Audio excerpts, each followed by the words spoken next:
Hi everyone. आज हम बात करने वाले हैं आरबीआई के गोल्ड होल्डिंग के बारे में। और हम समझेंगे कि गोल्ड हमारे पोर्टफोलियो का पार्ट होना चाहिए या नहीं होना चाहिए, और हमारा अगर गोल्ड पोर्टफोलियो का पार्ट है तो उससे हमें क्या बेनिफिट होगा। तो चलिए शुरू करते हैं। आरबीआई का गोल्ड रिजर्व 800 टन लेवल को टच कर चुका है, और आरबीआई ने 2018 में स्टार्ट किया है अभी गोल्ड को परचेज करना। उससे पहले जो फाइनेंशियल क्राइसिस आया था 2008-9 का, उस टाइम पर आरबीआई ने गोल्ड को परचेज किया था। एंड एट दैट टाइम उसने 242 समथिंग टन ऑफ गोल्ड को परचेज किया था। और उसने अब 2018 में, मतलब आफ्टर 9 ईयर्स, उसने फिर से रीस्टार्ट किया है गोल्ड की परचेसिंग को। और इस साल अगस्त तक उसने 12.2 टन गोल्ड को अपने रिजर्व में ऐड किया हुआ है। तो इसका रीज़न क्या है, ये गोल्ड होल्डिंग बढ़ क्यों रही है? एक उसका रीज़न दिया जा रहा है कि एसजीबी क्या है? Sovereign gold bond. तो जो आरबीआई ने गोल्ड बॉन्ड जारी की है, उनकी वजह से गोल्ड होल्डिंग को बढ़ाया जा रहा है। लेकिन अगर आप 4-5 सालों में देखेंगे तो सेंट्रल बैंक जो है ऑल ओवर द वर्ल्ड, उन्होंने अपने पोर्टफोलियो में गोल्ड को ऐड करना स्टार्ट कर दिया है। क्योंकि पिछले 3-4-5 सालों में जो डॉलर है, जो कि मोस्ट ऑफ द वर्ल्ड में जो सेंट्रल बैंक्स हैं उनका फॉरेन रिजर्व गोल्ड डॉलर के फॉर्म में है, तो वो बहुत ज़्यादा फ्लक्चुएट हो रहा है। इस वजह से उन्होंने उसको रिस्क को फॉरेन करेंसी रिस्क को हैंडल करने के लिए गोल्ड को अपने पोर्टफोलियो में ऐड करना स्टार्ट कर दिया है। और वर्ल्ड गोल्ड काउंसिल के अकॉर्डिंग क्या है, gold share in India forest reserve stood at 8.3%। इस समय इंडिया के फॉरेस्ट रिजर्व का गोल्ड 8.3% है। तो यहाँ पर आप कंपेयर कर सकते हैं कि दुनिया में बाकी देशों के गोल्ड रिजर्व कितना है। जैसे यूएसए का देखिए, सबसे ज़्यादा गोल्ड रिजर्व है 8,133। उसके बाद जर्मनी, आईएमएफ, मैंने आईएमएफ को भी इंक्लूड कर दिया है, this is not a country, but फिर भी मैंने उसकी गोल्ड होल्डिंग को देख के उसको इंक्लूड किया है चार्ट में कि उसका गोल्ड होल्डिंग कितना है। तो उसका कितना है, 2,814। तो इनके कंपेरिजन में इंडिया का गोल्ड रिजर्व अभी बहुत कम है, जो कि 800 टन के आसपास है, जो कि near about to Japan 846 ton है। और स्विट्जरलैंड का 1000 के आसपास है।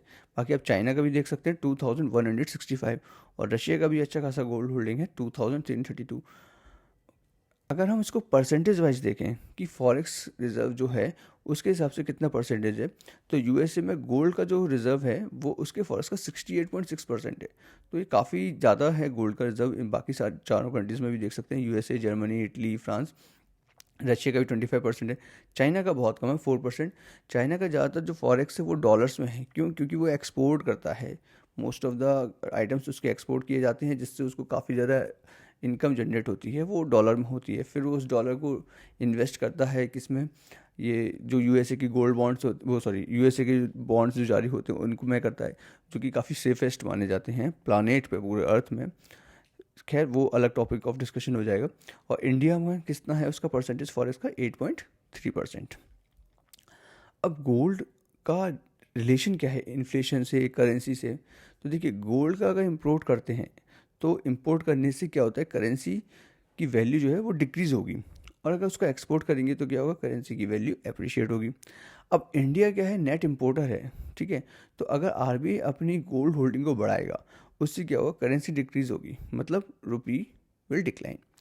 Because for import of gold RBI क्या करेगा, मनी प्रिंट करेगा, ठीक है, जिससे क्या होगा, सप्लाई ऑफ रुपी बढ़ जाएगी, और अल्टीमेटली क्या होगा, इन्फ्लेशन बढ़ेगा। ये मैंने मोटा मोटी आपको सिर्फ रिलेशन बता दिया कि क्या होगा। अब गोल्ड आपके पोर्टफोलियो का हिस्सा होना ज़रूरी क्यों है, अब हम उस पर बात करते हैं। देखिए, एक तो जो इन्फ्लेशन है उसके अगेंस्ट ये हैजिंग का काम करेगा। जो कि international journal of research and management and technology का जो पेपर है वो बताता है 1946 में, 74 में, 75 में, 1780 में, जब यूएस में इन्फ्लेशन बहुत हाई था, तो वहाँ का जो शेयर मार्केट का जो सेंसेक्स है, डाउ, उसने रिटर्न दिया नेगेटिव में, जबकि गोल्ड ने पॉजिटिव में रिटर्न दिया, एंड डेट वाज 130.4%।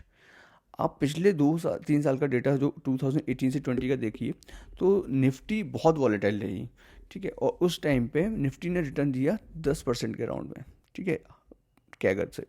और जबकि गोल्ड ने कितने कैगर का रिटर्न दिया, 19%, ठीक है।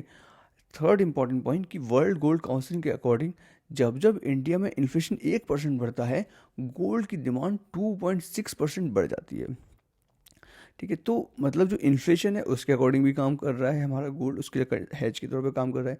जब बहुत वॉलेटिलिटी आ जाती है मार्केट में, तब भी गोल्ड अप्रिशिएट होने लगता है और अच्छा रिटर्न दे देता है।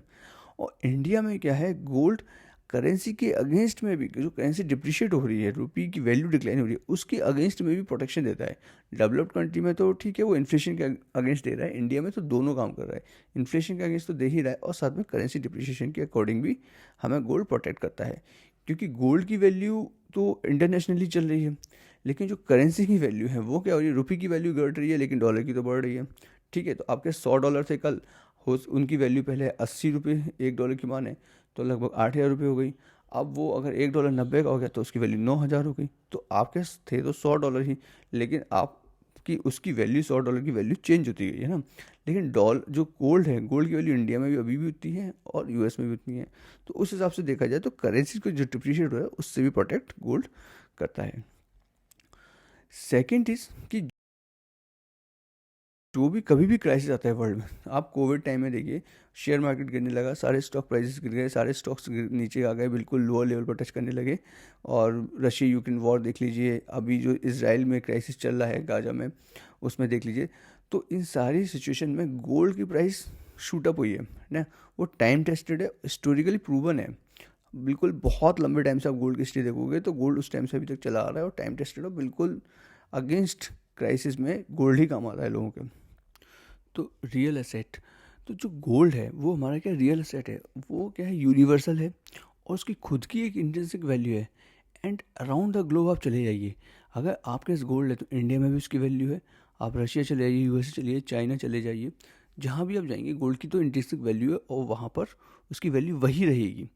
लेकिन जो इंट्रिंसिक वैल्यू नहीं है, फॉर एग्जांपल जैसे रुपी है, आप रुपी यहाँ पर इंडिया में तो उसकी वैल्यू है, लेकिन आप रशिया चले गए तो उसकी कोई वैल्यू नहीं है, आपको उसको चेंज कराना पड़ेगा, एक्सचेंज रेट के हिसाब से चेंज होगा, रूबल में कन्वर्ट होगा, या आप यूएसए चले गए तो डॉलर में कन्वर्ट होगा। तो उसकी इंट्रिंसिक वैल्यू नहीं है, लेकिन गोल्ड की क्या है, एक इंट्रिंसिक वैल्यू है। और बाकी रियल एस्टेट असेट हो गए, जैसे लैंड हो गई, मैं मतलब नॉट फ्लैट, मैंने लिखा हुआ है, फ्लैट की भी वैल्यू है, लेकिन आप देखेंगे तो लैंड की वैल्यू थोड़ी ज़्यादा है, क्योंकि आप उसमें कुछ भी कंस्ट्रक्ट कर सकते हैं, चेंजेस कर सकते हैं। फ्लैट के क्या है, एक यूज़ लिमिटेड हो जाते हैं, लेकिन लैंड के नहीं होते। और लैंड की वैल्यू बढ़ती चली जाती है क्योंकि लैंड एसोसिएटेड है उसके साथ ना, तो उसकी भी क्या है, रियल वैल्यू है, एक फिजिकल असेट है। तो ये सारे जो असेट्स हैं वो रियल असेट हैं, इनकी लिक्विडिटी तो नहीं होती है। आपको घर बेचना है, आप ये नहीं कि कल बेच दोगे, आपको कुछ महीने, 2 महीने, 6 महीने का टाइम लगेगा तब बेच पाएंगे। बट क्या होगा कि इन्फ्लेशन इनको कम इफेक्ट करती है। तो आपके पोर्टफोलियो में ये जो हैं रियल एसेट्स, इनका होना बहुत ज़रूरी है, क्योंकि ये आपके पोर्टफोलियो को डाइवर्सिफाई करते हैं, रिस्क को मैनेज करते हैं और इन्फ्लेशन के अगेंस्ट भी आपको हेजिंग प्रोवाइड करते हैं। आप अपने पोर्टफोलियो को डिज़ाइन जिस तरीके से भी करें, पर ये याद रखिए कि उसमें रियल एसेट्स का डालना बहुत ज़रूरी है। अगर आपको मेरा एनालिसिस और वीडियो पसंद आ रहे हैं तो प्लीज़ मेरे चैनल को सब्सक्राइब ज़रूर करें। Thank you.